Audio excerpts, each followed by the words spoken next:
လောကသားတို့အတွက်မြတ်ဗုဒ္ဓ၏ကြိုးပမ်းချက်အပိုင်း43တတ္တဝ82နှစ်အရွယ်တတ္တဝကျင်းလာတဲ့အချိန်ပိုင်းရောက်လာတဲ့အခါမှာမြတ်စွာဘုရားနဲ့ပတ်သက်ပြီးတော့ကြီးမားတဲ့အရေးအခင်းကြီးတစ်ခုဖြစ်ပေါ်လာခဲ့တယ်လို့မှတ်ရမှာ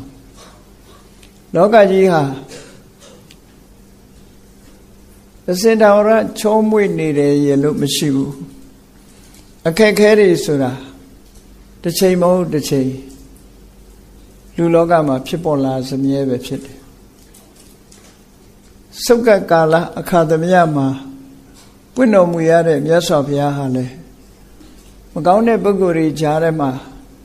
ပွင့်ပေါ်ရတာဖြစ်သောကြောင့်မြတ်စွာဘုရားကောင်းသလောက်ပတ်ဝန်းကျင်ကမကောင်းနိုင်ကြဘူးပေါ့ဒါကြောင့်မို့လို့စာပေကျမ်းကမှာတင်စားပြီးတော့ပြောတာဘုရားပွင့်တဲ့အချိန်ဟာလူသက်တမ်းအနှစ်တရာမှာပွင့်တာဖြစ်လို့အနှစ်တရာဆိုတဲ့အချိန်ပိုင်းဟာအတော်ဆိုးသွမ်းတဲ့အချိန်ပိုင်းကလိယုကလိယုတ်လို့ခေါ်တယ်ကလိယုတ်ဆိုဒီမှာလူတွေ၄ပုံပုံ၃ပုံလောက်ကအကျင့်ပြက်ပြီးတစ်ပုံလောက်ပဲကောင်းတယ်ဆိုတဲ့အချိန်ဥပမာဘာနဲ့တူတော့ဆိုလို့ရှိရင်၄ချောင်းတော့စဝဲကြီးမှာခြေထောက်၃ချောင်းကျိုးပြီးတော့တစ်ချောင်းနဲ့ထောက်နေတယ်လို့ဖြစ်တယ်စဉ်းစားတာကြည့်တော့ခြေထောက်၃ချောင်းကျိုးသွားပြီးတစ်ချောင်းနဲ့ထောက်နေတဲ့စဝဲကြီးဟာစောင်းနေမှာပဲပေါ့ငြိမ်သက်မှုလည်းရှိမှာမဟုတ်ဘူးအဲ့ဒီလိုအနေအထားမျိုးမှာမြတ်စွာဘုရားဟာလောကကြီးမှာထင်ရှားပွင့်ပေါ်ရတာဖြစ်လို့တီဃာကျမ်းတွေကိုဖွင့်ဆိုတဲ့အထက်ကရာကျမ်းတွေကိုဖွင့်တဲ့တီဃာဆရာကြီးတွေကဘာပြောတော့ဆိုကပ္ပကတာယေကလိယုကေဗုဒ္ဓပါတော်ဟောမေစရိယအခုလို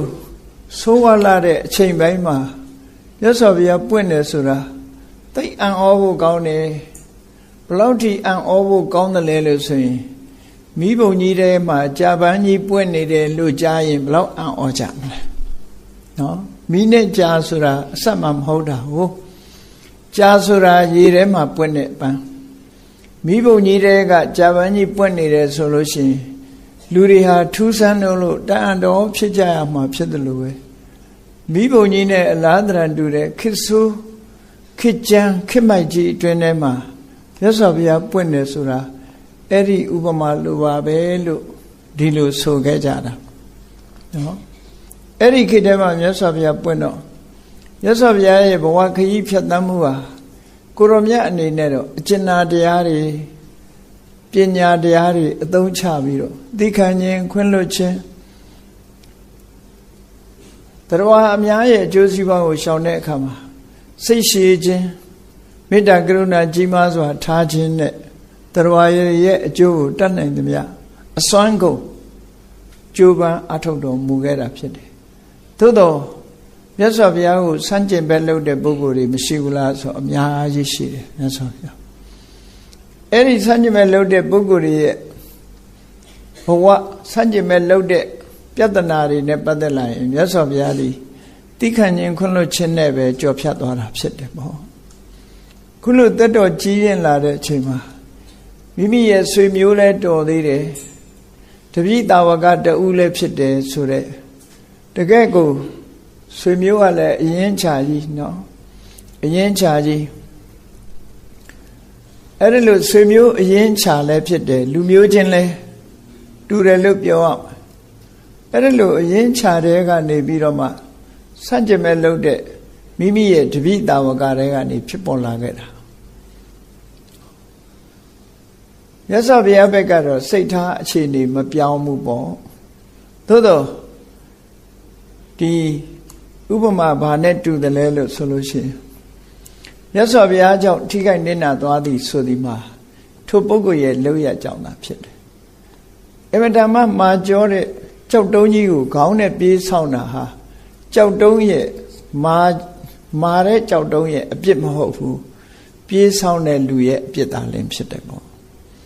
ကြောက်တုံးကလာပြီးတော့ခေါင်းကိုလာတိုက်တာမဟုတ်ဘူးအေး မြစ်ထဲမှာမစင်မချင်းရေစင်းချိုးလို့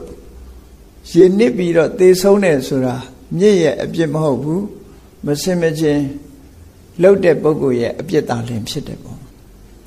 ရေဆိုဒီမှာအေးမြစေတယ်တန်ရှင်းစေတယ်အဲ့ဒီတန်ရှင်းမှုအေးမြမှုနဲ့အကျိုးပြုလင့်ကစားရေနစ်သေဆုံးသွားတယ်ဆိုတာဟာတစ်ဖက်သက်ပုဂ္ဂိုလ်ရဲ့မှားယွင်းမှုနဲ့ပဲသက်ဆိုင်တယ်ပေါ့မြစ်ကြီးရဲ့အပြစ်မဟုတ်ဘူးလို့မြတ်စွာဘုရားသခင်ကိုရောမြတ်လည်းတတ္တဝါတွေရဲ့အကျိုးကို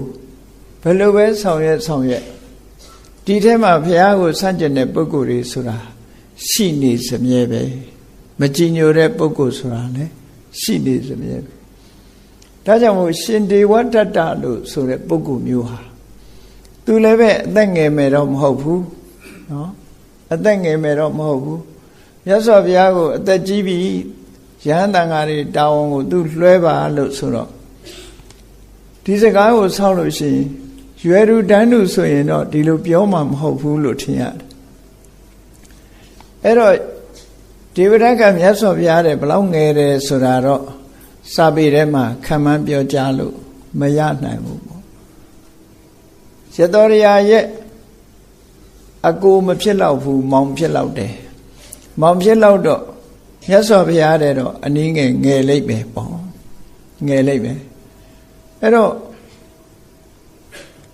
ငယ်ရတဲ့ပုဂ္ဂိုလ်ပြီးမြတ်စွာဘုရားကိုအသက်ကြီးပြီးအရှင်ဘုရားအနားယူသွားတော့သူ့ကိုတန်ခါတောင်းနေလွှဲပါလို့သူလည်းမင်းသားကိုလည်းမင်းသားသူလည်းတက်ကြတာကဝင်မျိုးကဖြစ်လာတာမြတ်စွာဘုရားလည်းတက်ကြတာကဝင်မျိုးသို့မဟုတ်ဒေဝတတ္တကကောလိယလို့ခေါ်တဲ့တက်ကြမျိုးနွယ်တွေကပဲပေါ့အဲ့ဒါလို့လူလောကမှာကြည့်ရင်လည်းပဲမျိုးရိုးအဆင့်တန်းတွေကဓာတ်နုလိုနေတာကိုအဲ့ဒါကြောင့်မို့သူ့ကိုလွှဲဖို့ဆိုတာတောင်းတဲ့အခါမှာမြတ်စွာဘုရားကသဘောမတူဘူးခွင့်မပြုရုံနဲ့မကဘူးသူတစ်ပါးတတွေကိုမျိုးတဲ့ပုဂ္ဂိုလ်ဆိုတဲ့စကားလုံးလေးကိုသုံးလိုက်တော့အကြီးအကျယ်နာကြီးသွားတယ်ပေါ့အဲ့ဒီကနေပြီးတော့မြတ်စွာဘုရားကိုလှုပ်ကြံတပ်ဖြတ်ဖို့အထိအောင်ကြံလာကြံစည်းလာခဲ့တာအေးမြတ်စွာဘုရားဆင်းញံလျောက်နေတဲ့အချိန်မှာဂေစကုတ်တောင်ဆောင်ကကြောက်တုံးနဲ့ပြီးသေးအောင်ကြောက်တုံးကြီးကိုလှိမ့်ချခဲ့တယ်ပြစ်မှုကြီးတစ်ခုကိုသူကျူးလွန်လိုက်တာဟာကံကြီး၅ပါးတဲ့ကတစ်ခုကျူးလွန်လိုက်ခြင်းပဲဖြစ်တယ်ပေါ့အလွန်ကြောက်စရာကောင်းတဲ့အနန္တရိယကံကြီးမျိုးတစ်ခုကိုသူကျူးလွန်လိုက်တယ်အဲ့ဒါလို့ကျူးလွန်ပြီးတဲ့အခါမှာသူ့ရဲ့အလုပ်ဟာမအောင်မြင်ဘူးမအောင်မြင်သည့်အတွက်ကြောင့်ဘာဆက်လုပ်ပြန်တယ်လဲသူလှုပ်လာတာနံပါတ်1အဇာတတအာနာရလာတဲ့အခါမှာအဇာတတမင်းမိတ်နဲ့လူသားသမားတွေလွတ်တယ်လူသားသမားတွေလွတ်တာမအောင်မြင်သည့်အတွက်ကြောင့်သူကိုယ်တိုင်ကြောက်တုံးလှိမ့်ချပြီးမြတ်စွာဘုရားကိုထိခိုက်အောင်လုပ်ခဲ့တယ်ဒါလည်းမအောင်မြင်ဘူးမြတ်စွာဘုရားကအသက်ဘေးကလွတ်သွားတယ်အဲ့တော့ဒီတစ်ခါသေချာပေါက်လို့တွက်ချက်ပြီးတော့တူတူတိတ်တိတ်ဘယ်သူမှမပြောဘူးသူ့လုပ်ငန်းတွေမအောင်တဲ့အခါကျတော့ရာဇဂိုမြို့ထဲမှာစင်တွေကိုထိမ့်သိမ့်တဲ့နေရာစင်တိန်တွေနဲ့စင်တင်းငုတ်တွေရှိတဲ့နေရာကိုသွားပြီးတော့စင်ထိန်တဲ့အမတ်တွေကိုပြောတယ်မင်းတို့ငါသိတယ်မဟုတ်လားငါကဘယင်ကိုးကွယ်တာရာဇညာတကာနာမလို့သူသုံးတဲ့စကားလုံးကြီးတို့ကမင်းနဲ့အမျိုးတော်တယ်သို့မဟုတ်မင်းကနေပြီးတော့သိတဲ့ပုဂ္ဂိုလ်အဲ့တော့ငါကမင်းတို့ယာရုတိုးအောင်လည်းလုပ်နိုင်တယ်ယာရုကြအောင်လည်းလုပ်နိုင်အဲ့တော့ငါပြောတာလုပ်မလားသွားချင်းချောက်တာနော်ချင်းချောက်တာတစ်ဖက်ကလည်းပဲပါဆွေးလုပ်တယ်ပေါ့ဖြာရောင်းတယ်ငါဟာဘယင်နဲ့ရင်းနှီးတယ်ဘယင်ရဲ့ဆရာဖြစ်တယ်ငါလိုပုဂ္ဂိုလ်ကမင်းတို့ယာရုကိုတိုးအောင်လုပ်လို့လည်းရတယ်အဲ့တော့ငါခိုင်းတာလုပ်ကြလို့ဆိုတဲ့သဘောစင်တိန်တွေကိုမှားလိုက်တယ် ဒီဘက်လမ်းကိုယဟန်ဂေါရမဆုံးခံကြွလာပြီဆိုလို့ရှိရင်ရာဇဂိုများအဆိုးဆုံးလို့နာမည်ကြီးတဲ့ဆင်ကြီးတစ်ကောင်ရှိတယ်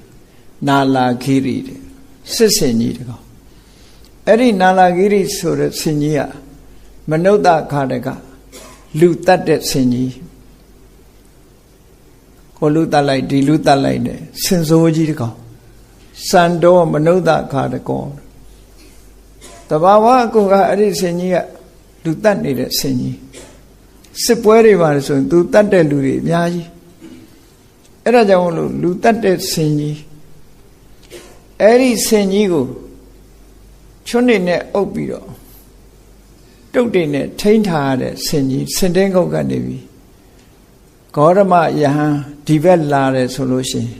အဲ့ဒီလမ်းမှာသူလာတဲ့အချိန်နဲ့ချိန်ကိုက်ဒီဆင်ကြီးကိုကျိုးဖြုတ်ပြီးတော့လွှတ်ရမယ်လို့ဒီလမ်းကိုလွှတ်ရမယ်ပေးထားအဲ့ဒီအချိန်မှာနည်းနည်းမိုးတော့လင်းရောက်တော့မြတ်စွာဘုရားနဲ့တန်ဃာတွေကလည်းခါတိုင်းလိုကြွနေကြပဲကြွလာအဲ့ဒီလမ်းကြားလည်းရောက်ရောစင်တင်းကုတ်ကဆင်ကြီးကိုဖြုတ်လွှတ်လိုက်ဒီဆင်ကြီးကအလွန်ကလေးကဆိုးစွမ်းနေတယ်စာထဲမှာတော့အရက်တိုက်တယ်လို့တော့မပါဘူးပါဠိတော်ထဲမှာအရက်တိုက်တယ်လို့တော့မပါဘူးအထက်ကထာထဲမှာတော့အရက်တိုက်တယ်လို့ပါပို့ပြီးတော့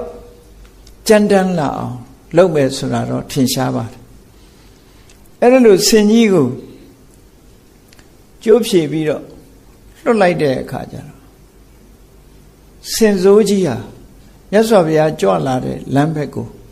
နှာမောင်းကြီးစွန့်ပြီးတော့တန်းပြီးတော့ပြေးတာတန်းပြီးတော့ပြေးတာ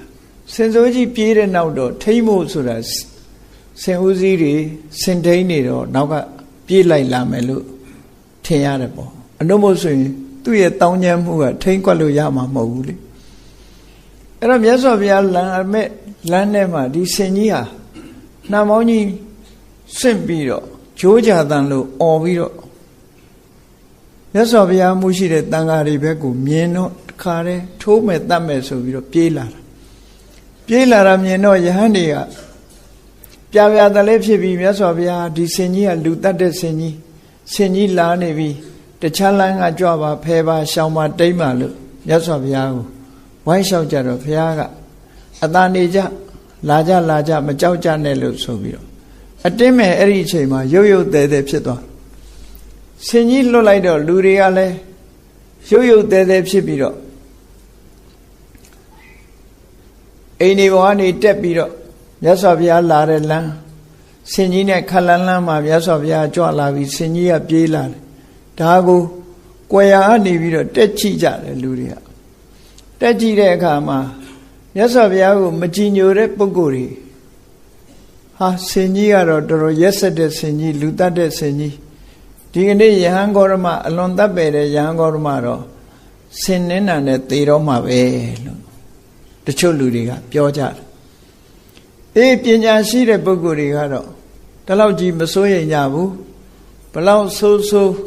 မြတ်စွာဘုရားနဲ့တွေ့သွားရင်တော့ဒီဆင်ကြီးကလိမ္မာသွားမှာပဲလို့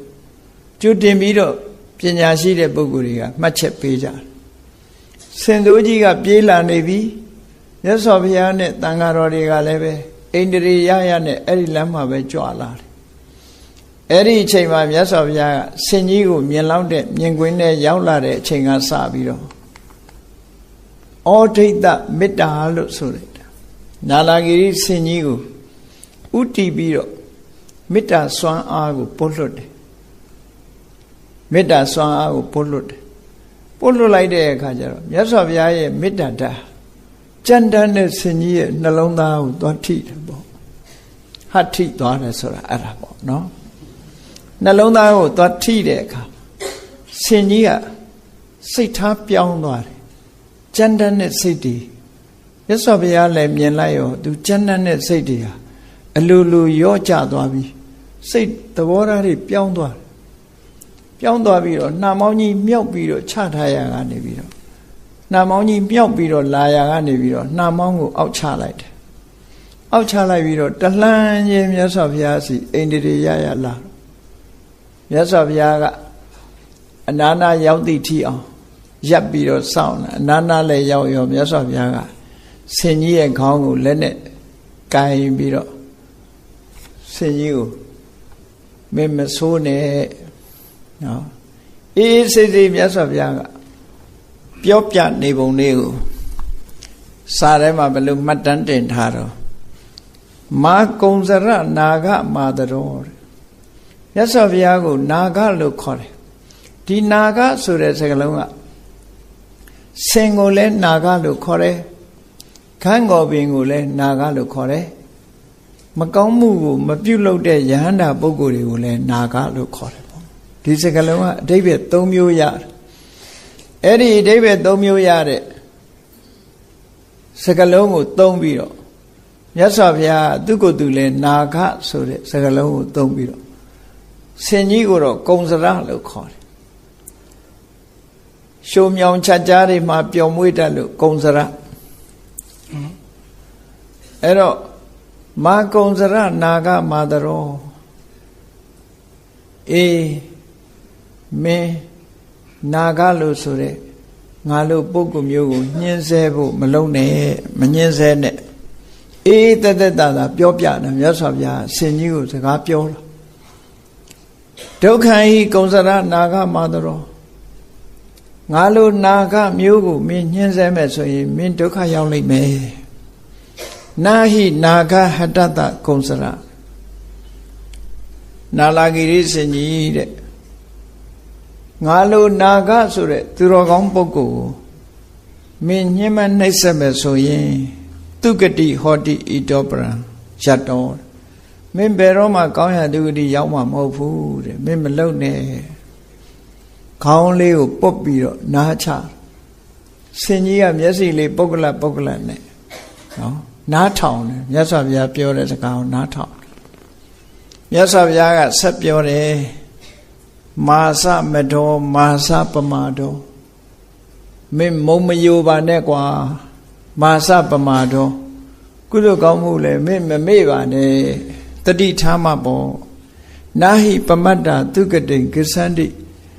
မိလျော်ရောနေတဲ့ပုဂ္ဂိုလ်ဟာကောင်းရာသူကတိဘယ်တော့မှမရောက်ဘူးနော်တွင်ញေဝတထာကရိတတိယေနတွန်သူကတိကမိတ္တိမင်းလည်းမမေ့မလျော့နဲ့စိတ်ကောင်းနှလုံးကောင်းထားမယ်ဆိုလို့ရှိရင်မင်းလည်းသူကတိဘုံရောက်ရမှာပေါ့လို့မြတ်စွာဘုရားခေါင်းကလေးကိုလက်ကလေးနဲ့ပုတ်ပြီးတော့ပြောလိုက်တဲ့အခါမှာဆင်ကြီးကဒူးတုပ်ပြီးတော့နော်မြတ်စွာဘုရားကိုအယုသိပေးပြီးတော့နောက်ဆုတ်ပြီးတော့ပြန်သွားတာဘုရားနဲ့လည်းတွေ့ရောနောက်ဆုတ်ပြီးတော့ပြန်သွားတကယ်တော့ဆင်စိုးကြီးဟာမြတ်စွာဘုရားကိုမထိုးနိုင်ပါဘူးမထိုးနိုင်ဘူးဆိုတာမြတ်စွာဘုရားရဲ့ပဂတိကာယဗလကိုကဒီတာမန်ဆင်ဆိုလို့ရှိရင်ဂရေချီပြီးတော့သူတို့တဲ့ဆွမ်းအားကောင်းနေတယ်မြတ်စွာဘုရားကာယဗလကနော်နာလာဂိရိလိုဆင်မျိုးအကောင်3သိန်းလောက်ကတော့မြတ်စွာဘုရားသူတို့အကောင်3သိန်းလောက်ဆွဲနိုင်တဲ့အာမျိုးမြတ်စွာဘုရားမှာရှိတယ်ဝိသခာเจ้าမကြီးတောင်ဆင်မြောင်5စီးအားဆောင်တယ်လေအားဆိုတာလူမြင်ရတာမဟုတ်ဘူးဝိသခာเจ้าမကြီးကိုအားကောင်းတယ်လို့ပြောကြတဲ့အခါမှာစမ်းသပ်ကြည့်တာရှင်ကျေးတဲ့ဆင်တကောင်ကိုဝိသခာเจ้าမကြီးစီလွတ်တာဆင်ကြီးနာရောက်လာတဲ့အခါကျတော့နှာမောင်းလေးကင်ပြီးတော့တွန်းလိုက်တာနောက်လန်သွားတဲ့ဆင်ကြီးကအားကောင်းတာပြောတာနော်အဲ့တော့မြတ်စွာဘုရားကတော့တကယ်သာဆင်ကြီးကဆုံးမယ်ဆိုရင်အစွဲကင်ပြီးမလိုက်လို့ရှိရင်အယုတ်ကလေးလိုဖြစ်သွားမှာပဲဆင်ကြီးဟာပင်ကိုအားအနေနဲ့ကိုဒီလိုရှိတယ်သို့တော့မြတ်စွာဘုရားကအင်အားကိုအသုံးမချဘူးဘာကိုအသုံးချလဲဆိုမေတ္တာစွမ်းအားကိုအသုံးချတယ်အကယ်၍အင်အားကိုအသုံးချမယ်ဆိုရင်ဆင်ကြီးကဒီလိမ္မာရင်ကျေးမှာမဟုတ်ဘူးအနိုင်ယူလိုက်တာတော့ဖြစ်ကောင်းဖြစ်မယ်လိမ္မာရင်ကျေးသွားမှာတော့မဟုတ်ဘူးဆင်းရဲစိတ်ဓာတ်ကိုပြောင်းသွားအောင်မြတ်စွာဘုရားကမေတ္တာနဲ့ဒီရင်ကျေးသွားအောင်လုပ်ပေးနိုင်တာဟာကြီးမားတဲ့အနိုင်ရမှုပဲဖြစ်တယ်ပေါ့ကာယဗလနဲ့အနိုင်ယူမယ်ဆိုရင်ဆင်ကြီးကကြောက်လို့သာအဆုံးပေးရတယ်နောက်တစ်ချီစမ်းအောင်မှာပဲနော်ကာယဗလဆွမ်းအားကြမတူ အခုကကြတော့စိတ်ဓာတ်ကိုရင်ကျေးလိမ်မာသွားပြီဆင်ကြီးကဆင်ကုန်းတင်းကုတ်ထဲမှာဘယ်သူမှမခေါ်ရဘဲနဲ့သူ့နေရာသူပြန်သွားပြီးတော့ငြိမ်ငြိမ်လေးနေတာလူတတ်တဲ့ဆင်ကြီးကအဲ့ဒီကလေးကဘယ်တော့မှမကြမ်းတမ်းတော့ဘူးတဲ့ရင်ကျေးလိမ်မာတဲ့ဆင်ကြီးဖြစ်သွားတယ်လို့ဒီလိုဆိုတယ်နော်ဒါမို့အောင်ကြီးရှိပါးထဲမှာပါတယ်မို့လားနာလာဂိရိဆင်ကြီးကိုဆုံးမတယ်ဆိုတာမြတ်စွာဘုရားဟာဒီလိုဆုံးမတာလို့ဒီလိုပြောတာနော်ကျမ်းနဲ့လူတတ်တဲ့ဆင်ကြီးကိုလိမ္မာရင်ကျေးတော့မေတ္တာတရားနဲ့ဆုံးမလိုက်တာအဲ့တော့နာလာဂိရိဆင်ကြီးကမြတ်စွာဘုရားကိုဒီတပ်ဖြတ်ခြင်းမပြုတ်နိုင်ပဲနဲ့နောက်ဆုံးမှာလိမ္မာရင်ကျေးသွားတော့ဒေဝရကြီးရဲ့စီမံချက်တစ်ခုဟာလည်းမအောင်မြင်ပြန်ဘူးပြန်ပြီးတော့နော်မအောင်မြင်တဲ့အချိန်မှာဒီဆင်ဘယ်သူလွတ်ထားလဲလို့ဆိုတော့မြို့ထဲကလူတွေကအုပ်ကြက်ကြက်ပြောလာတယ်ဘယ်သူလှုပ်ထားလဲဆိုတာပေါ်လာအဲ့တော့ဒီနေရာမှာစဉ်းစားစရာလေးကဘာလို့ဆိုဒီဝတ္တကပထမဆုံးကလေးသမားတွေလူသားသမားတွေမြတ်စွာဘုရားကိုစီကိုလွတ်ပြီးတော့ဒီလက်ဆာလက်နာဖြောက်ဖို့ရအတွက်သူစီမံချက်ကြီးနဲ့လွတ်ထားတာလေမအောင်မြင်ဘူးအဲ့ဒါလဲလူမသိဘူးသူနဲ့အစာတသမင်းပဲသိပဲအစာတသမင်းတောင်သိချင်မှသိမှာနော်အစာတသမင်းရိပ်မိယုံမဲ့သူစီမံတာကိုအစာတသမင်းအကုန်ပြောဖို့မရဘူးအဲ့ဒါကြောင့်မို့လို့လူမသိကြဘူးအဲ့တော့ရဟန်းတန်ဃာတွေသာသိပြီးတော့အော်တောင်းလဲဖြစ်တဲ့သဘောမရှိဘူးတောရကြောင်ထဲမှာဖြစ်တာဆိုတော့မြို့ထဲမှာလို့လူသိသူသိဟုတ်ကောင်းမှဟုတ်သို့တော့ယဟန်တန်ဃာတွေအတွင်းမှာတော့ဒေဝဒတ်ကမြတ်စွာဘုရားကိုတတ်ဖို့ကြိုးစားနေပြီဆိုတဲ့အတန်တွေကတော့ပြန့်နှံ့လာတယ်ပေါ့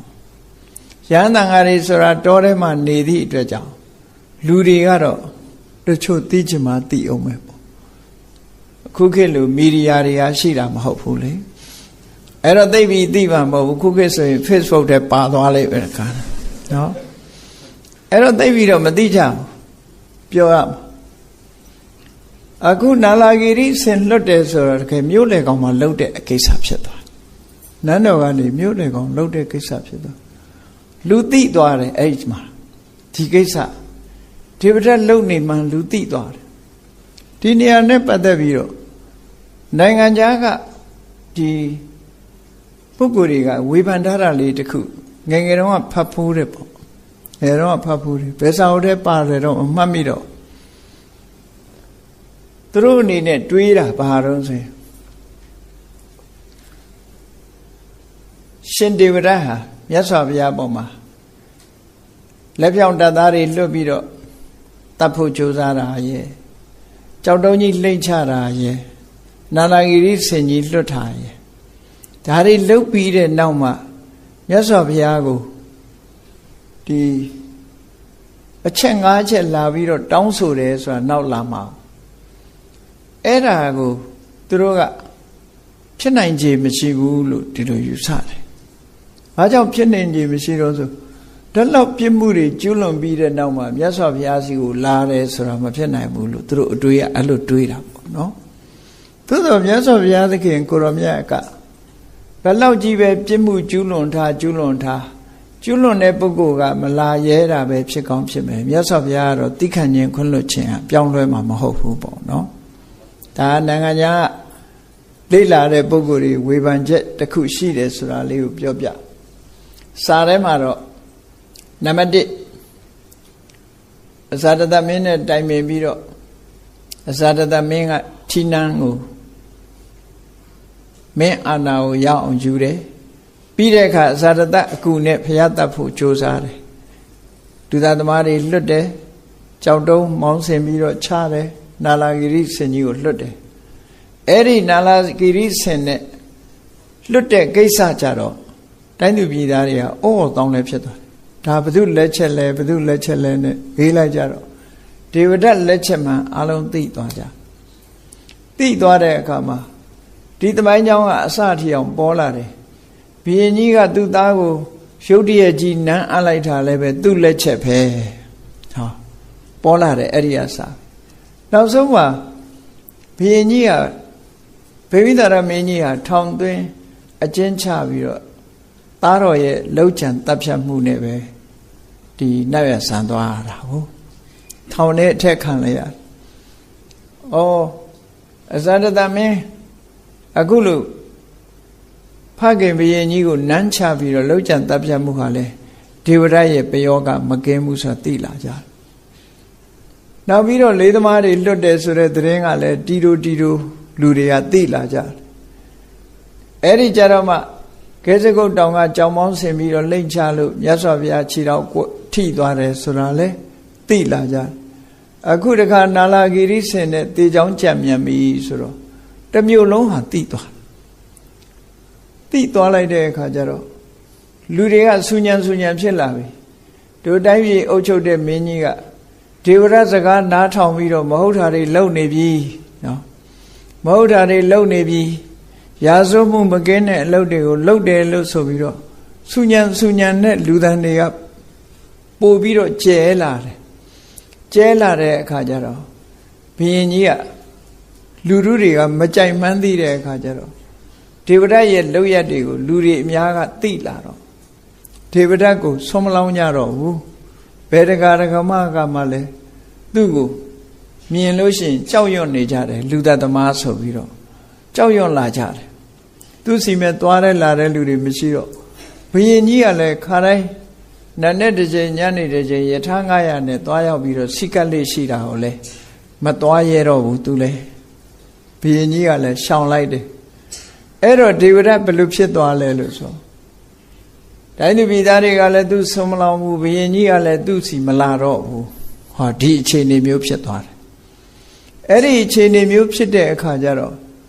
သူ့မှာလက်တပကဘုံကံရဖို့နေသားနေ့စဉ်နဲ့အမျှအစာအဝတ်ပြည်လည်ဖို့တောင်မှခဲရင်လာတဲ့အတွက်ကြောင့်ဘယ်လိုလုပ်တုံဆိုရင်ရာဇဂိုမြို့မှာလှည့်ပြီးတော့သူကဒကာဒကမတွေစီလှည့်ပြီးတော့အလှခံစားတော့တဲ့ပုံစံမျိုးဖြစ်သွားတယ်တဲ့နော်ကိုယ်တိုင်တောင်းပြီးတော့စားရတဲ့သဘောမျိုးအဲ့ဒါလို့ထီအောင်လက်တပကာတွေကဆုတ်ယုတ်သွားတယ်ဆုတ်ယုတ်သွားတဲ့အခါကျတော့သူကအကြံစီမလျှော့သေးဘူးအဲ့ဒါလို့ဆုတ်ယုတ်သွားတာကိုအကြောင်းပြုပြီးတော့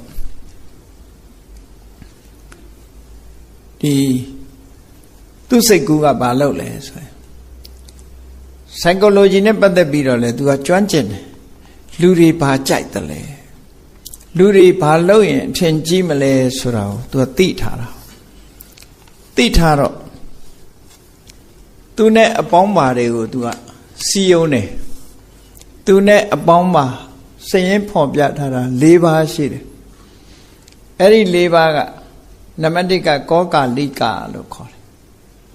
ကောကာလိကာဆိုတာလေသူနဲ့ရင်းနှီးတဲ့ပုဂ္ဂိုလ်အပေါင်းအသင်းနောက်တစ်ခါကတမောဒကတိတ်တကဆိုတဲ့ယဟန်လေသူနဲ့အပေါင်းပါပဲခန္ဓာဒေဝိယပုဒ္ဒဆိုတဲ့ယဟန်တော်ကလည်းသူနဲ့အပေါင်းပေါ်ပဲသမုဒ္ဒထတ္တဆိုတဲ့ကိုတော်ကလည်းသူနဲ့အပေါင်းပေါ်ပဲအဲ့ဒီသူ့ရဲ့အပေါင်းအသင်းနေနဲ့သူကတိုင်ပင်ဆွေးနွေးတယ်ပေါ့နော်တိုင်ပင်ဆွေးနွေးတယ်သူတို့ဘာပြောလဲလို့ဆိုဒီနီးနဲ့လှုပ်လို့မရလို့ရှင်ယဟန်ဂေါရမရဲ့တန်ခါပရိသတ်ကြီးပြိုကွဲသွားအောင်ဖြိုခွဲမယ်ပေါ့နီးစနစ်တစ်ခုနဲ့တန်ခါပရိသတ်ကြီးပြိုကွဲသွားအောင်ယဟန်တော်တွေဟာကွဲပြဲသွားပြီးတော့သူ့ဘက်ရောက်လာအောင်စီယုံမယ်ပြိုကွဲရေးအလုပ်ဟောမြတ်စွာဘုရားနဲ့ပြိုကွဲရေးအလုပ်ကိုခွဲခြားရေးအလုပ်တစ်ခုကိုသူစ조사မယ်လို့တိုင်ပင်ဆွေးနွေးတဲ့အခါကျတော့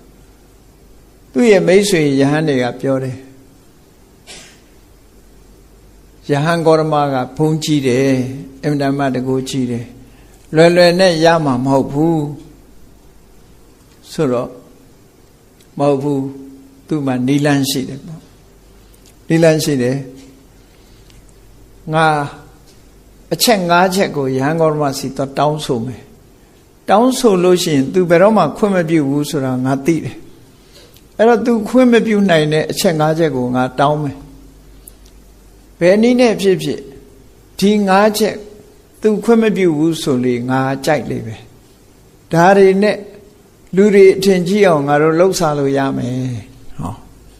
စီယုံလို့ရမယ်လို့ယူဆသူကအကြောင်းပြလိုက်တာလူခပတနာဟိအာဟုသောမနုဿာတဲ့ငါရှင်တို့လူတွေဆိုတာတဲ့ခေါင်းကောင်းဖားဖားချက်နာကိုပို့ကြည့်ညိုတတ်တယ်ပေါ့နော်ယဟန်ဆိုတာခေါင်းကောင်းဖားဖားဟိုမှာပဲတောရကြောင်းမှာတပါးတည်းနေတယ်ဆွမ်းခံစားတယ်ခေါင်းကောင်းဖားဖားနေတာကိုပို့ပြီးတော့ယဟန်တာလို့ထင်ကြတယ်ပို့ပြီးတော့ကြည်ညိုတယ်အဲ့ဒါကြောင့်မလို့ဒီအချက်တွေနဲ့ငါတောင်းဆိုမယ်ပေါ့အဲ့ဒါလို့တိုင်ပင်ပြီးတော့မြတ်စွာဘုရားရှိသွားတယ်မြတ်စွာဘုရားရှိသွားပြီးတော့မြတ်စွာဘုရားကိုခါတိုင်းလိုပဲဟန်မပြက်ပေါ့သူမလုံးတဲ့အောင်ပေါ့နော်သူပြစ်မှုတွေမကျူးလွန်တဲ့အောင်နဲ့မြတ်စွာဘုရားရှိဟန်မပြက်သွားပြီးတော့အရှင်ဘုရားတဲ့တပည့်တော်ရှင်ဘုရားကိုတောင်းဆိုเสีย၅ချက်ရှိပါတယ်တောင်းဆိုเสียရှိပါတယ်လျှောက်ထားပါရစေဆိုပြီးတော့သူဘာတောင်းလဲဆို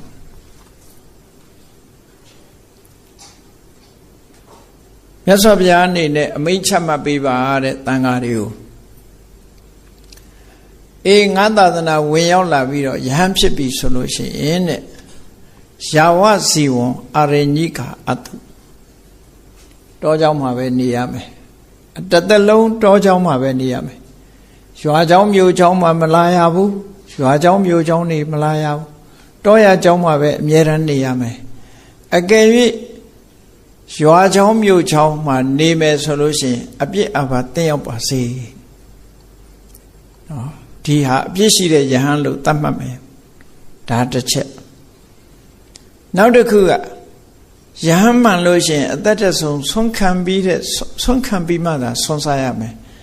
တရားဓမ္မတွေကပင့်ဖိတ်ကြွေးတဲ့ဆုံးကိုလက်မခံရဘူးလက်ခံရင်အပြစ်ရှိတယ်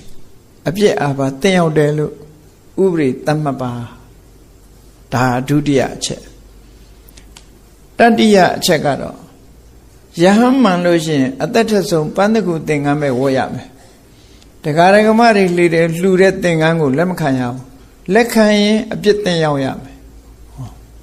ဒီလိုဥပဒေသတ်မှတ်ပါနံပါတ်၄ကျတော့ယဟန်မှန်လို့ရှိရင်တစ်ပင်ရင်းမှာပဲနေရမယ်တစ်ပင်အောက်မှာပဲနေရမယ်ကျောင်းနေကန်နေနဲ့မနေရဘူးအရိပ်အောင်မဝင်ရဘူးအမိုးကာရှိတဲ့အဆောက်အုံအောက်ကိုမဝင်ရဘူးတစ်ပင်ရင်တစ်ပင်အောက်မှာပဲနေရမယ်အကယ်၍တစ်ပင်အောက်မနေဘူးအမိုးကာအောက်ရောက်တယ်ဆိုရင်ဒီယဟန်ဟာပြည့်ရှိတဲ့ယဟန်ပြစ်မှုကျွလွန်တဲ့ယဟန်အဖြစ်သတ်မှတ်ရမယ်ဟောနံပါတ်5ကျတော့ယဟန်မှန်လို့ရှိရင်အသက်ထက်ဆုံးတာငါမစားရဘူးမစ္ဆမန္တငါဆိုတာရေတရဝါမန္တဆိုတာအသားကကုန်းတရဝါအဲ့တော့ရေတရဝါကုန်းတရဝါအသားကိုရှောင်ရမယ်မရှောင်မဲနဲ့စားမယ်ဆိုရင်အဲ့ဒီယဟန်အပြည့်အပါသိစီရဒီအချက်၅ချက်ကိုပြညတ်ပါလို့ဘုရားကိုသွားတောင်းဆိုတာမြတ်စွာဘုရားကညှင်းပယ်လိုက်တယ်ငါပြညတ်ပြီးသားဖြစ်တယ်တဲ့မတော်ဘူးတဲ့ဒီဟာတွေငါခွင့်မပြုဘူးတဲ့တောရနေခြင်းတဲ့ပုဂ္ဂိုလ်တောရမှာနေပါစေမြို့နီးရွာနီးကျောင်းမှာသရင်သုံးခြင်းတဲ့ပုဂ္ဂိုလ်လည်းပဲနေပါစေနေခွင့်ရှိရမယ်ဆွမ်းခံပြီးစားခြင်းတဲ့ပုဂ္ဂိုလ်လည်းပဲဆွမ်းခံပြီးတော့စားပါစေဘုံကံကြီးလို့တရားဓမ္မပင့်တဲ့ဆုံးဆိုလို့ရှိရင်လည်းစားခြင်းတဲ့ပုဂ္ဂိုလ်စားခွင့်ရှိရမယ်ပန်းတကူသင်္ကန်းကိုဝတ်ချင်တဲ့ပုဂ္ဂိုလ်ဆိုရင်လည်းဝတ်လို့ရမယ်တရားဓမ္မလှူတဲ့သင်္ကန်းမှအဆင်ပြေတယ်ဆိုရင်လည်းတရားဓမ္မလှူတဲ့သင်္ကန်းကိုလက်ခံပါစေငါပြည့်ညတ်ပြီးသားခွင့်ပြုပြီးသားဖြစ်တယ်ယဟန်မှန်တရားတစ်ပင်ရင်အောက်နေတယ်ဆိုတာ8လတစ်ပင်ရင်အောက်နေနိုင်တယ်လို့ငါခွင့်ပြုပြီးသားဖြစ်တယ်အဲ့ဒီတည်းပို့ပြီးတော့ခွင့်ပြုစရာအကြောင်းမရှိဘူး မိုးရာသီမှာတစ်ပင်အောင်နေလို့ဘယ်လိုလုပ်ရမလဲအဲ့တော့မိုးရာသီမှာအမိုးအကာအောင်နေပြီးတော့ဆောင်းတဲ့ຫນွေတွေမှာကြတော့တစ်ပင်အောင်မှာနေလို့တဲ့ပုဂ္ဂိုလ်နေလို့ရတယ်လို့ငါခွဲခြားပြညတ်ပြီးသားဖြစ်တယ်သားငါရှောင်ခြင်းတဲ့ပုဂ္ဂိုလ်ရှောင်သားငါနဲ့ပတ်သက်လာလို့ရှိရင်ကိုယ့်အတွက်တတ်တာမဟုတ်ဘူးဆိုရင်ကိုယ်တိုင်လည်းမမြင်ဘူးကိုယ်တိုင်လည်းကြားတာမဟုတ်သူများပြောလို့ကြားတာလည်းမဟုတ်ဘူးတန်တရားလည်းမရှိဘူးဆိုရင်သားငါစားခွင့်ရှိတယ်ရှုထောင့်သုံးခုကစင်ကြယ်ဖို့လိုတယ်ကိုယ်အတွက်တတ်တဲ့သားလို့ကိုယ်တိုင်မြင်မယ်သတင်းကြားမယ်တန်တရားရှိမယ်ဆိုမစားနဲ့အေးမြို့ရဲရွာထဲမှာသူ့ဘာသူအသားအဖြစ်ရောင်းပြီးတော့ဆိုင်ကနေအသားဝယ်ပြီးတော့နော်အသားဝယ်ပြီးတော့ချက်ပြုတ်ကတ်တဲ့ဟင်းမျိုးကြတော့ယဟန်တန်ဃာတွေနဲ့ဘာမှပြဿနာမရှိဘူးကိုကြောင့်သေတာမဟုတ်ဘူးသေပြီးသားတရားရဲ့အသားကိုကတ်ထားကြတော့တိကောတိပရိသုဒ္ဓအစွန်းသုံးမျိုးလွတ်တယ်လို့အဲ့ဒါမျိုးကိုငါခွင့်ပြုတယ်လို့မြတ်စွာဘုရားကငါခွင့်ပြုပြီးသားဖြစ်သည့်အတွက်ကြောင့်မင်းရဲ့တောင်းဆိုချက်တွေတခုမှမလိုက်လျောနိုင်ဘူးလို့မြတ်စွာဘုရားကလည်းဒီလိုလဲအမိန့်ရှိလိုက်ရောဒေဝဒတ်ကရင်ထဲမှာနော်ကြိတ်ပြီးတော့ပြုံးတာကြိတ်ပြုံးရင်ဘယ်လိုနေမလဲမသိဘူးအဲ့တော့ကြိတ်ပြီးတော့ပြုံးပြီးဘုရားကိုဝှချပြီးထားလာသူ့စိတ်ကူကလည်းခွင့်မပြုတာပိုကြိုက်တယ်လေအေးအဲ့ဒါလို့ခွင့်မပြုဘူးဆိုတဲ့အခါကျတော့မြို့ရဲရွာရဲရောက်တော့ငါကဒီအချက်တွေတောင်းတယ်ယဟန်မှန်ရင်ဒီလိုနေရမယ်အခုကိုတော်တွေကမဟုတ်ဘူးဒီလိုနေကြတာမဟုတ်ဘူးယဟန်ဆိုတာဒီလိုခေါင်းခေါင်းဖွားဖွားကျင့်နေတယ်ဆိုပြီးတော့လိုက်ပြီးတော့ဝါဒဖြန့်တာအဲ့ဒါလိုဝါဒဖြန့်တဲ့အခါကျတော့သဘောကျတဲ့လူတွေကလည်းသဘောကျတယ်လူဆိုတာဘယ်တော့ဖြစ်ဖြစ်နှစ်ဘက်ခရှိတယ်နော်နှစ်ဘက်ခရှိတယ်ဘာလို့ထောက်ခံမဲ့လူကတော့လာမှာပဲကန့်ကွက်မဲ့လူလည်းလာမှာပဲလူတိုင်းကထောက်ခံမယ်လို့လည်းမမျှော်လင့်နဲ့လူတိုင်းကန့်ကွက်လိမ့်မယ်လို့လည်းမမျှော်လင့်နဲ့နော်မြတ်စွာဘုရားတောင်းမှပဲအခုလို့ဒေဝဒတ်ကလိုက်ပြီးတော့စီယုံတဲ့အခါကျတော့ဟုတ်တာပေါ့ဘုန်းကြီးဝတ်နေမှာတော့နော်ဘုန်းကြီးဝတ်နေမှာတော့တောချောင်းနေတာကောင်းတာပေါ့ရွာထဲဘာလာရှုပ်မှာတော့ဟောဒီလိုပြောတဲ့လူကလည်းရှိလာတယ်နော်ဆွမ်းခံစားတာအကောင်းဆုံးပေါ့ဘုန်းကြီးကဘာလို့ဟိုပင်ဖိတ်ဒီလိုက်မတော့သင်္ကန်းလည်းပန်းသူကိုသင်္ကန်းမဲ့ဝတ်ပေါ့ဘာလို့လူတွေလှူတာကိုလက်ခံရမှာတော့တပင်ရင်အောင်မှနေတာကောင်းတာပေါ့ဟောဒါကြည်ညိုတဲ့ပုဂ္ဂိုလ်တွေကဘုန်းကြီးဖြစ်ရင်တတ်လွတ်ပဲစားရမှာပေါ့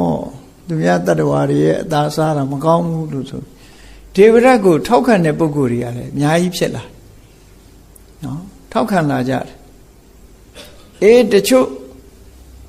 တတိနားလဲတဲ့စဉ်းစားဉာဏ်ရှိတဲ့ပုဂ္ဂိုလ်တွေကတော့ဒါဒေဝရတ်ဟာတသက်မဲ့ဒီအသင်ခွဲပြဲဖို့မြတ်စွာဘုရားရဲ့တပိဋဝကတွေအတွင်းမှာကွဲအောင်ပြဲအောင်တက်လီဆယ်ပြီးတော့ဖန်တီးနေတာဒါဖြစ်တယ်လို့သူ့ကိုမထောက်ခံတဲ့ပုဂ္ဂိုလ်တွေကအဲ့လိုတွက်ကြတယ်အဲ့လိုနှစ်ဘက်ခဖြစ်လာယဟန်နေသွားစီယုံတယ်စီယုံတော့သိပြီးတော့နားမလဲပါမလဲဝေသာလီပြည်ကဝိစီတိုင်းသားယဟန်တွေကသာသနာပေါင်းဝင်လာတာသိမကြသေးဘူးတရားဓမ္မနဲ့ပတ်သက်ပြီးတော့လည်းမကျွမ်းကျင်ကြဘူးဝီနည်းနဲ့ပတ်သက်ပြီးတော့လည်းမကျွမ်းကျင်ကြဘူးအဲ့ဒီကိုယ်တော်တွေကသဘောကျတယ်သာသနာပေါင်းဆိုတာဒီလိုမှဒေဝရတ်ချမှတ်တဲ့လမ်းစဉ်တိုင်းတို့ဟာပြီးပြင်းပြင်းလိုက်မှာဒါမှဘုန်းကြီးပြီးသားမှာဆိုပြီးတော့သဘောကျတဲ့ပုဂ္ဂိုလ်တွေကသူ့ကိုထောက်ခံယဟန်900သူ့ကိုထောက်ခံလိုက်တယ်နော်ဒေဝရတ်ကသူ့နောက်လိုက်နောက်ပါဟာယဟန်900ရသွားတယ်ဒီနီးနဲ့ယဟန်900ရသွားအဲ့ဒါလို့ယဟန်900ရပြီးတော့ဟောပြောစည်းရုံးတာကိုဒီမြတ်စွာဘုရားကြားတယ်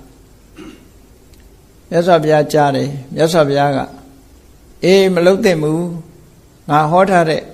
ငါချမှတ်ထားတဲ့စီမင်းစည်းကမ်းတွေပြတ်အောင်မလုပ်သင့်ဘူး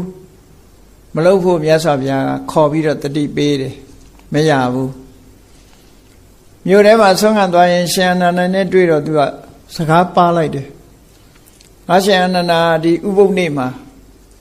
ငါသံဃာဂိုင်းကြီးတခုခွဲပြီးတော့ထောင်တော့မယ်ဂေါတမဗုဒ္ဓနဲ့ငါလမ်းခွဲတော့မယ်ယဟန်ဂေါတမနဲ့ငါလမ်းခွဲတော့မယ်အဲ့ဒါလို့ရှင်အနန္ဒာကိုပြောလိုက်တဲ့အခါပြောလိုက်ပြီးတဲ့နောက်မှာသူကဥပုပ်နေ့ဘာလုပ်လဲဆိုအေးယဟန်ဆိုတာဒီလိုကျင့်နေတယ်ငါယဟန်ဂေါတမကိုသွားတောင်းဆိုတဲ့ဒီအချက်တွေ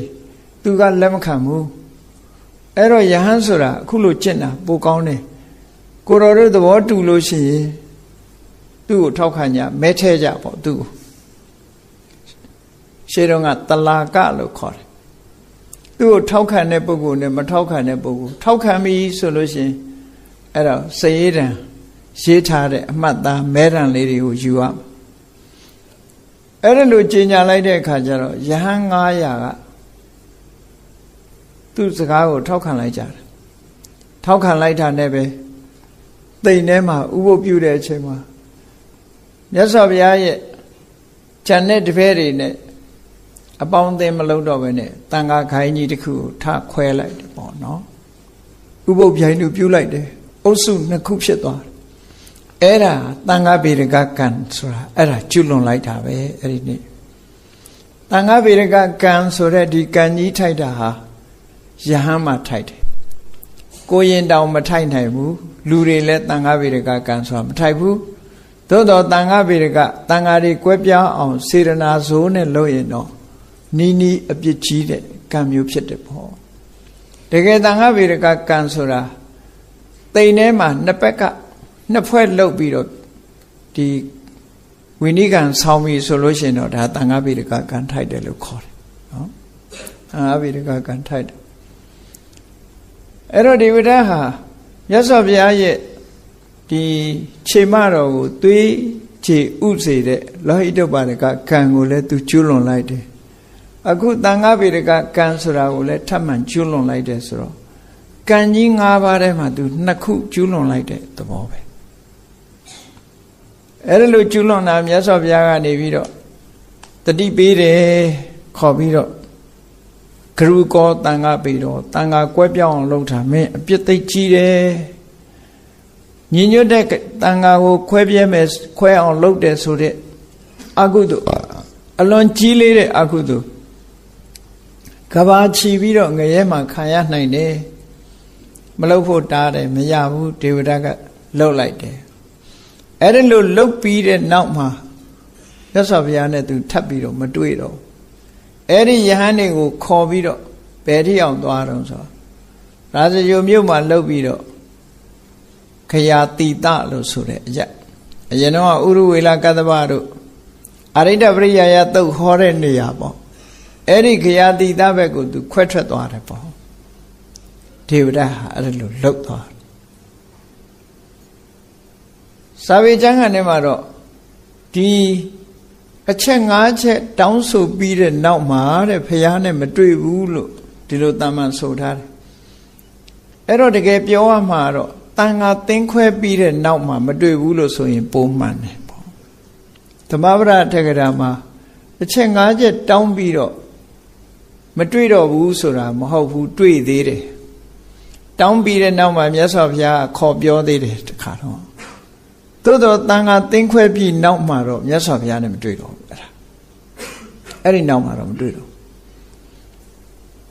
အဲ့ဒါလို့တန်ခါ900သူ့နောက်ပါသွားပြီသူ့ရဲ့ဖြားယောင်းသွေးဆောင်မှုကိုလက်ခံပြီးတော့တန်ခါ900ကိုခွဲထုတ်သွားပြီအဲ့လိုခွဲထုတ်သွားတဲ့အခါမှာရှင်သာရိပုတ္တရာကမြတ်စွာဘုရားစီသတင်းပို့တယ်ရှင်ဘုရားတန်ခါ900နောက်ကပါသွားတယ်ဒီပဒတ်နဲ့တူတူဆိုတော့မြတ်စွာဘုရားကသူတို့ဟာမလိမ်မိုးမလိမ်မာတွေဘာမှနားမလဲပဲနဲ့ပါသွားတာဒီတိုင်းကြည့်မနေကြနဲ့လိုက်ပြီးတော့သူတို့နားလဲအောင်ပြောပြကြဆိုပြီးတော့ရှင်သာရိပုတ္တရာရှမောက္ကလန်တို့ကိုလွတ်တာအဲ့ဒါနဲ့ရှင်သာရိပုတ္တရာရှမောက္ကလန်တို့ကဒေဝဒတ်နောက်လိုက်သွားတယ်အရေးခင်းကြီးနော်အဲ့ဒါလေဒေဝဒတ်ရဲ့အရေးခင်းကသေးတာမဟုတ်ဘူးနော်အဲ့တော့အလုပ်တွေများကုန်တယ်ရာဇဂိုကနေပြီးရှင်သာရိပုတ္တရာတို့ရှမောက္ကလန်တို့ဟာဒီ2ပါးဒီပါသွားတဲ့ကိုယ်တော်လေးတွေကိုပြန်ပြီးတော့နားပါချဖို့ မြတ်စွာဘုရားရဲ့သဘောကတော့ဒီကိုယ်တော်လေးတွေကဘာမှနားမလည်ဘူးမမှားမယွင်းရအောင်သူတို့နားလည်အောင်သွားပြောကြဆိုပြီးတော့မြတ်စွာဘုရားကလွတ်သူတို့နှစ်ပါးသွားတာသူတို့နှစ်ပါးရောဒေဝရတ်စီလဲသွားတယ်လို့လဲသတင်းကြားရောကိုတော်တစ်ပါးကထိုင်ပြီးတော့ငိုတဲ့မြတ်စွာဘုရားနာမှာတဟီနဲ့ငိုနေတော့မြတ်စွာဘုရားဟဲ့ဘာလို့ငိုတာတုံးဆိုမြတ်စွာဘုရားရဲ့တပည့်လက်ယုံတပည့်ကြီးတွေအက္ခတာဝကဖြစ်တဲ့ရှင်သာရိပုတ္တရာရှင်မောဂလန်တို့လည်းဒေဝဒတ်နောက်လိုက်သွားကြပြီဖျားဒီလိုသူကအထင်လွဲသွားတာကိုဒေဝဒတ်တရားကြိုက်လို့ဒေဝဒတ်နောက်လိုက်သွားတယ်လို့ထင်တာကိုအဲ့ဒါလို့ငိုသေးတဲ့စာထဲမှာမှတ်တမ်းတင်ထားတာမဟုတ်ဘူးမြတ်စွာဘုရားကအရှင်းပြောတာသူတရားကြိုက်လို့သူ့နောက်လိုက်တာမဟုတ်ဘူးပါသွားတဲ့ကိုတော်လေးတွေလမ်းလွဲကုန်မှာဆိုလို့သူတို့ကိုကဲတင်မှုလိုက်သွားကြတာလို့အဲ့လိုပြောမှအငိုတိတ်တဲ့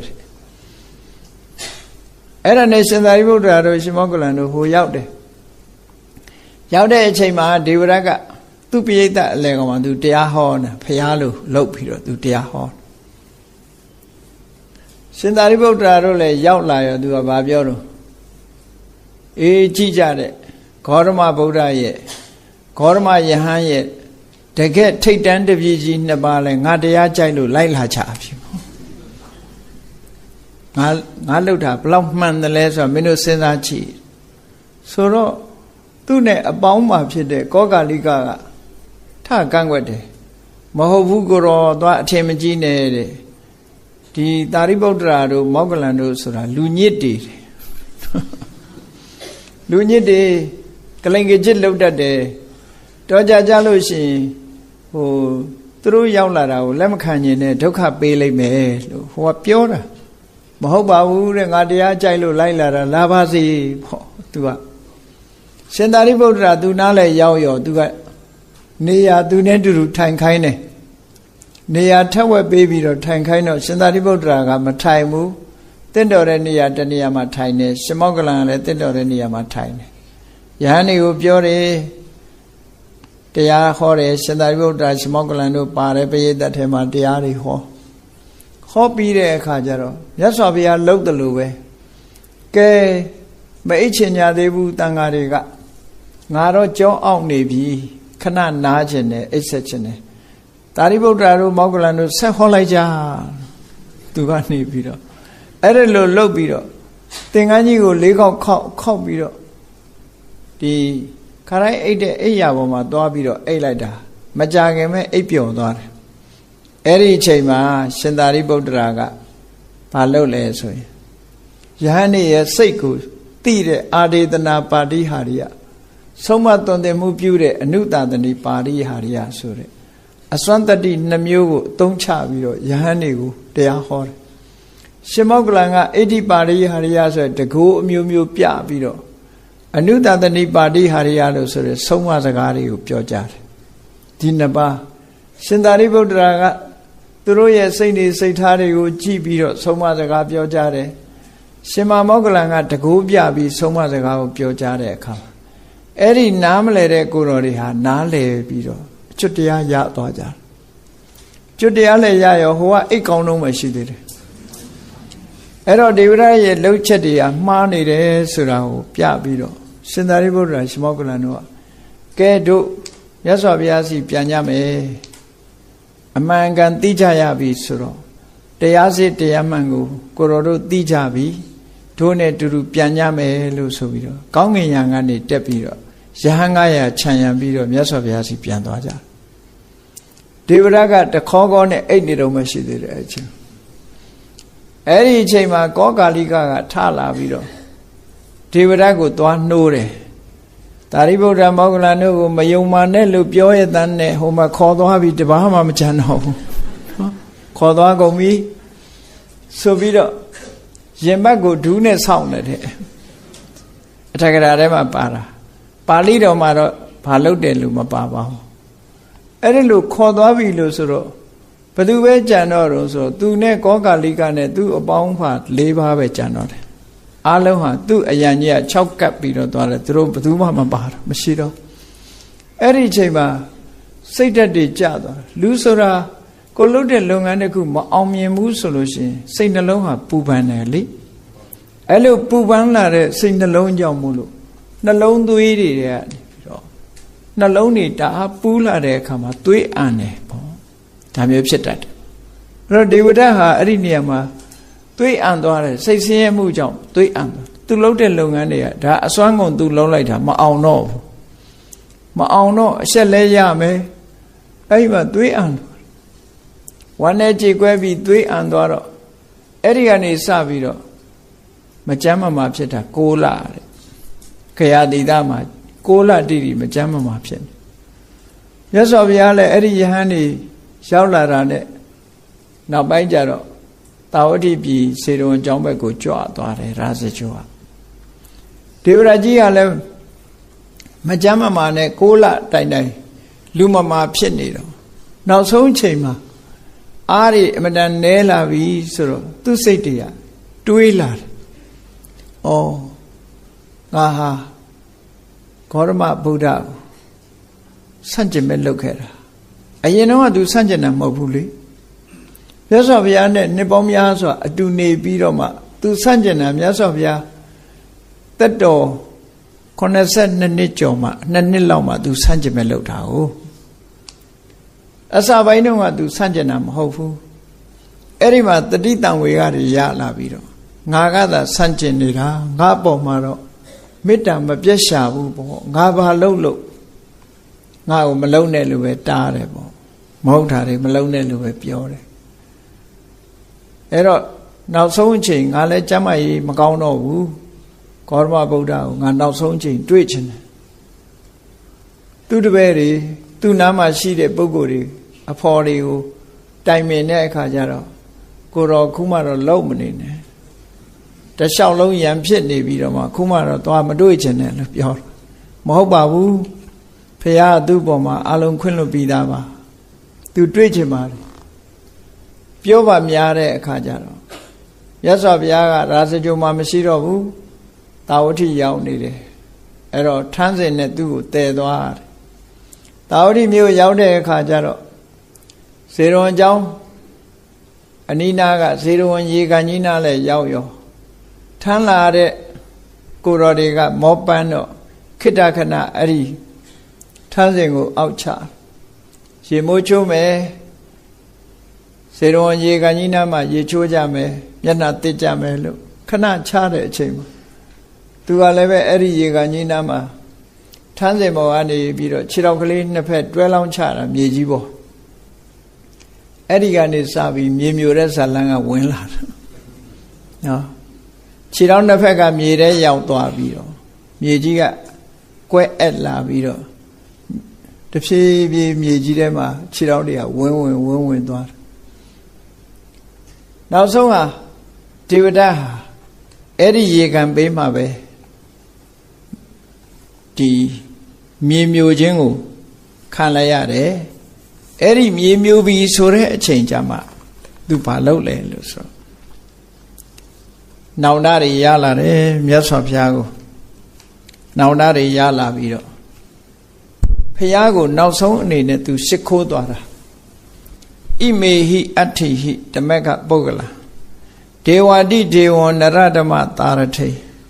သမန္တသက္ကုံတတ္တပုံညာလက္ခဏာပါဏိဟိဗုဒ္ဓံတရဏံဥပေမိလို့ဒေဝရတ်နောက်ဆုံးမြတ်စွာဘုရားကိုရှ िख ိုးပြီးတော့ကိုယ်ဝေယအဖြစ်စိတ်ကပ်သွားတာဒီခါထာလေးနဲ့ဒီအဓိပ္ပာယ်လေးကိုဒေဝရတ်ဟာရွတ်ဆိုပြီးတော့ညီးတွားရင်းနဲ့မြေကြီးထဲမှာစုံမြုပ်ပြီးတော့သေဆုံးသွားတယ်ပေါ့ဒီလိုဆိုတာပေါ့နော်အဓိပ္ပာယ်ကဣမေဟိအဋ္ဌိဟိဟောဒီအယိုးတွေနဲ့ဒုက္ခနာကိုငါတဏ္ဍာမှာရှိတဲ့ဟောဒီအယိုးတွေနဲ့နောက်ဆုံးမှာအသက်စီဝိတာလည်းသေတော့မယ်အဲ့ဒီအယိုးတွေနဲ့ဒီနတ်တကာတို့တဲ့မြတ်တော်မူတဲ့ဆုံးမတိုက်တဲ့ပုဂ္ဂိုလ်ဆုံးမတော်မူတတ်တဲ့တပ္ပညုတဉာဏ်တော်ကြီးမျက်စိတပ္ပညုတဉာဏ်မျက်စိရှိတော်မူတဲ့ဘုံလက္ခဏာမျိုးစုံပါတဲ့ပုဂ္ဂိုလ်မြတ်ဖြစ်တဲ့အရှင်ဂေါရမမြတ်ဖရာကိုငါဟာ အသက်တွေနဲ့စိတ်ကပ်ပါတယ်ဟောဒီမသေးသေးခင်လေးမှာဖះကိုငါပြန်ပြီးတော့စိတ်ကပ်ပါတယ်ဆိုတဲ့စကားလေးကိုနှုတ်မြက်ပြီးတော့နောင်တရပြီးသေဆုံးသွားတယ်အဲ့ဒီနေရာလေးမှာမြတ်စွာဘုရားကသူ့ကိုသင်္ကန်းဝတ်ပေးလိုက်တာဟာဒီနောက်ဆုံးအချိန်လေးစိတ်ကောင်းလေးဝင်လာဖို့အတွက်မြတ်စွာဘုရားသင်္ကန်းဝတ်ပေးတာတဲ့လူဘဝနဲ့နေလဲပဲသူမဟုတ်တာလုပ်မှာပဲမဟုတ်ကယဟန်ဘဝရောက်တော့လဲမဟုတ်တာလုပ်တာပဲမဟုတ်တာလုပ်တာချင်းတူတူလူဘဝနဲ့မဟုတ်တာလုပ်လို့ရှိရင်တဲ့အခုလို့နောက်ဆုံးတတိတံဝေကရတာမျိုးလူဘဝမှာဖြစ်မှာမဟုတ်ဘူးတဲ့ယဟန်ဝတ်တဲ့အခါမှာယဟန်သိက္ခာနဲ့နောင်တဆိုတာပြန်ရလာပြီးတော့အခုလို့မြတ်စွာဘုရားပေါ်မှာဒီတော့စိတ်တော်ရပြောင်းပြီးတော့မြတ်စွာဘုရားပေါ်မှာจิตနှလက်ခံကိုယ်ဝေစိတ်ကမှုကိုပြုလုပ်တယ်ဒီအချက်ကိုကြည့်ပြီးတော့အခုလို့ကိုယ်ဝေစိတ်ကခြင်းဟာဘဝတန်တရားမှာနောင်သူဘဝကလွတ်မြောက်ရေးကောင်းမှုတစ်ခုကိုလှုပ်ဆောင်သွားနိုင်တဲ့အခွင့်အလမ်းတစ်ခုသူရစေတယ်ပေါ့ဟိုမနစ်ကစင်ကာပူသွားတဲ့အခါမှာစင်ကာပူမှာအသက်8နှစ်လောက်ရှိတဲ့ကလေးလေးတရုတ်ကလေးသူကမေးခွန်းလေးရေးလာတယ်အင်္ဂလိပ်လိုဗမာလိုကောင်းပြောတတ်ဘူးအဲ့ဒီကလေးလေးသူမိဘတွေကတော့မြန်မာပြည်ကသွားတာပဲလူမျိုးကတော့ Chinese ပေါ့အဲ့ဒီမှာသူကတော့ဗမာစကားကောင်းပြောတယ်သူကအဲ့ဒီမှာအင်္ဂလိပ်လိုရေးလာတယ်မြတ်စွာဘုရားကဒေဝဒတ်ကိုဘာကြောင့်သင်္ကန်းဝတ်ပေးရတာလဲဆိုမိခွန်းလေးမေးတယ်နော်သူစာတွေဖတ်ပြီးတော့မြတ်စွာဘုရားဘာလို့ဒေဝဒတ်ကိုသင်္ကန်းဝတ်ပေးရတာလဲဆိုတော့ Why the Buddha ordained Devadatta သူမေးထားတယ်မိခွန်းလေးအဲ့ဒီမှာအဖြေကတော့မြတ်စွာဘုရားဘာလို့သူ့ကိုသင်္ကန်းဝတ်ပေးတာတုံးဆိုသင်္ကန်းဝတ်ပေးခြင်းကြောင့်ပြန်လှန်ပြီးတော့တတိရလာတဲ့အချိန်မှာလူပုဂ္ဂိုလ်တယောက်တတိယတာနဲ့မတူပဲနဲ့ကိုယ်ဘဝကိုလွတ်မြောက်ရေးအတွက်လုံနိုင်လောက်တဲ့လမ်းစာတစ်ခုထိအောင်ဖော်ထုတ်နိုင်လောက်အောင်စွမ်းရင်တတ္တိရှိတယ်ယဟန်ဘဝကအဲ့ဒါကြောင့်မို့လို့ဘဝနေတရဏလို့ခေါ်တယ်ဘဝကထွက်မြောက်မှုအတွက်ကြိုးစားနိုင်ခွင့်ရလာအောင်လို့မြတ်စွာဘုရားကဒီအချက်ကလေးကိုမျှော်ကိုးပြီးတော့အခုလို့နောက်ဆုံးမှာအယိုးနဲ့အသက်နဲ့ဖះကိုကိုယ်ွယ်စိတ်ကပ်ပါတယ်ဆိုတဲ့ဒီသူ့ရဲ့အမှားတွေကိုဝန်ချပြီးတော့နောက်ဆုံးဒီဖះကိုရှ िख ိုးသွားတဲ့အဆင့်ကလေးအတွက်မြတ်စွာဘုရားသူ့ကိုသင်္ကန်းဝတ်ပေးတာတဲ့ဒါကြောင့်မလို့နောက်ကဘာတသိန်းလွန်တဲ့အခါမှာသူဟာအထိတ်တရဆိုတဲ့ပစ္စေကဗုဒ္ဓဖြစ်တယ်ဒီဘဝမှာတော့မြတ်စွာဘုရားပေါ်မှာကျူးလွန်တဲ့ပြစ်မှုတွေကအလွန်များသည့်အတွက်ကြောင့်အမြဲတမ်းမြင့်မြတ်ဖြူစင်တဲ့ပုဂ္ဂိုလ်သူမြတ်ကိုပြစ်မှုကျူးလွန်ခဲ့တဲ့ပုဂ္ဂိုလ်ဖြစ်လို့အပင်ငရဲမှာသူဟာကြီးမားစွာခံရတယ်တကဘာပတ်လုံးငရဲမှာခံနေရတယ်လို့ဒီလိုဆိုတာသူငရဲခံရပုံကိုဖော်ပြထားတဲ့ဟာလေအလွန်ကြောက်စရာကောင်းတယ်သူငရဲခန္ဓာသူ့ရဲ့ခန္ဓာကိုယ်ကြီးကအဝိဇ္ဇငရဲရောက်သွားတဲ့အခါအဝိဇ္ဇငရဲကြီးကဘာနဲ့တိဆောက်ထားတာတုံးဆိုလို့ရှိရင်အမိုးကတန်နဲ့အကာတွေကလည်းတန်အောက်ကမြေကြီးကလည်းတန်နော်တန်နေနဲ့တိဆောက်ထားတာငရင်လှုပ်လို့တော့ဘာမှဖြစ်ဘူးအဲ့ဒီမှာဒေဝရတ်ကအဝိဇ္ဇငရဲရောက်သွားတဲ့အခါကျတော့နရွက်ထိအောင်သူ့ခေါင်းကနရွက်လောက်ထိအောင်အမိုးထဲမှာဝင်နေတယ်တဲ့ခြေထောက်ကလည်းဖမျက်ထိအောင်အောက်ကမြေလွှာတန်ထဲမှာဝင်နေတယ်အရှိဘက်ကတန်ချောင်းကြီးတစ်ချောင်းကအရှိဘက်နံရံကဖောက်ထွက်လာပြီးတော့သူ့ရဲ့ရင်ဝါကနေဖောက်ပြီးအနောက်ဘက်ထိအောင်တန်ချောင်းကြီးတစ်ခုကနေပြီးတော့စူးဝင်ထားတယ်တခါတောင်ဘက်ကနေပြီးတော့တန်ချောင်းကြီးကလည်းမြောက်ဘက်နံရံထိအောင်သွားဂလန့်ကြီးဖြစ်ပြီးတော့စူးဝင်နေတယ်အပေါ်ခေါင်းထိပ်ကနေပြီးတော့တန်ချောင်းကြီးကလည်းအောက်ထိအောင်ထွက်သွားပြီးတော့စူးဝင်ပြီးတော့ဒေဝရတ်ဟာဘယ်လိုမှလှုပ်လို့မရတော့အောင်တန်ချောင်းကြီးတွေနဲ့ခေါင်းကလည်းပဲတန်အမိုးတွေဝင်နေတယ်ခြေထောက်ကလည်းတန်မြေကြီးတွေဝင်နေတယ်ဘေးတွေကလည်းပဲတန်ချောင်းကြီးတွေနဲ့နော်ဒီငါးခင်တဲ့အခါမှာဟိုတစုထိုးထားတဲ့လူပုံစံမျိုးကြီးနဲ့လှုပ်လို့ရှားလို့မရတော့အောင်အဲ့ဒါလိုခံရတယ်လို့စာပေကျမ်းမှာရေးထားတာရှိတယ်ပေါ့အေးမြတ်စွာဘုရားကိုယ်တိုင်က ဒေဝဒတ်ကိုအမြဲတမ်းတတိပေးတယ်အာပါယီကောဒေဝဒတ်တော်မင်းအပယ်ကြတော့မှာနေရီကောငရဲရောက်တော့မှာပဲကပ္ပထောတဲ့တကဘာပတ်လုံးခံရလိမ့်မယ်အတ္တိကိစ္စောပြင်လို့မရတော့ဘူးကုစားလို့မရတော့ဘူးသူလှုပ်တာတွေကလွန်ကျွံသွားပြီကုမရတဲ့ယောဂဆို incurable ပေါ့နော်ကင်ဆာယောဂ fourth stage ရောက်သွားပြီ incurable ပေါ့ကုလို့မရတော့ဘူးလို့ဆိုတာမျိုးဒေဝရဟာပြင်လို့မရတော့ဘူးကုလို့မရတော့ဘူးလို့မြတ်စွာဘုရားအချိန်ချင်းပြောခဲ့ဘူးတဲ့ပေါ့အဲ့ဒါလို့ဒုက္ခရောက်ပြီးတော့နောက်ဆုံးဒုက္ခရောက်တဲ့နေရာမှာပဲဒေဝရဟာငရဲခံနေရရှာတယ်သို့တော်လဲနောက်ဆုံးမှာဝန်ချတောင်းပန်ပြီးမြတ်စွာဘုရားပေါ်မှာခွင့်လွတ်သိခံသွားတဲ့ကုသိုလ်ကြောင့်ကဘာတသိန်းလွန်တဲ့အခါမှာအထိတ်တရဆိုတဲ့အယိုးတွေနဲ့မြတ်စွာဘုရားကိုကိုးကွယ်ခဲ့တဲ့ကုသိုလ်ကောင်းမှုရဲ့စွမ်းအားကြောင့်ပိစိကဗုဒ္ဓတဆူဖြစ်ပြီးတော့တန်တရားဝကကျွလွတ်လိုက်မယ်ဆိုတဲ့အကန့်အသတ်ဖြာဒိတ်စကားကိုတော့မြတ်စွာဘုရားကမိန့်ကြားတယ်လို့အထက်ကရာတွေထဲမှာဒီလိုရေးသားထားတယ်ပေါ့အေးတရားချစ်ခင်သူတော်စင်ပြိဿအပေါင်းတို့မြတ်စွာဘုရားသခင်ကိုရောမြတ်တက်တော်82နှစ်ကျော်တဲ့အချိန်ပိုင်းမှာသာသနာတော်မှာဒီဒေဝရရဲ့အရေးအခင်းကြီးတစ်ခုဖြစ်ပေါ်လာခဲ့တယ်။အဲ့ဒီဖြစ်ပေါ်လာတဲ့အရေးအခင်းမှာမြတ်စွာဘုရားကိုယ်တိုင်ပဲအသက်ကိုရန်ရှာခြင်းကိုခံရတယ်ပေါ့။ဘယ်လိုပဲခံရမြတ်စွာဘုရားသည်မေတ္တာမပြတ်ကရုဏာမပြတ်တရားတွေပေါ်မှာအကျဉ်းတရားနဲ့ပညာတရားနဲ့တရားတွေရဲ့အကျိုးကိုဆုံးဒီအာထုတ်ကြိုးပမ်းခဲ့တာဖြစ်တယ်။လောကသားတို့ရဲ့အတွက်မြတ်ဗုဒ္ဓရဲ့ကြိုးပမ်းချက်ဟာအမခမ်းပဲဖြစ်ပါတယ်ဆိုတာကိုသိရှိမှတ်သားကြပြီးဘုရားမြတ်စွာရဲ့ခုံကျေးဇူးတို့ကိုအာယုံပြုကာကြည်နူးတဲ့ကုသိုလ်တရားဖြစ်ပွားနိုင်ကြပါစေကုန်သတည်း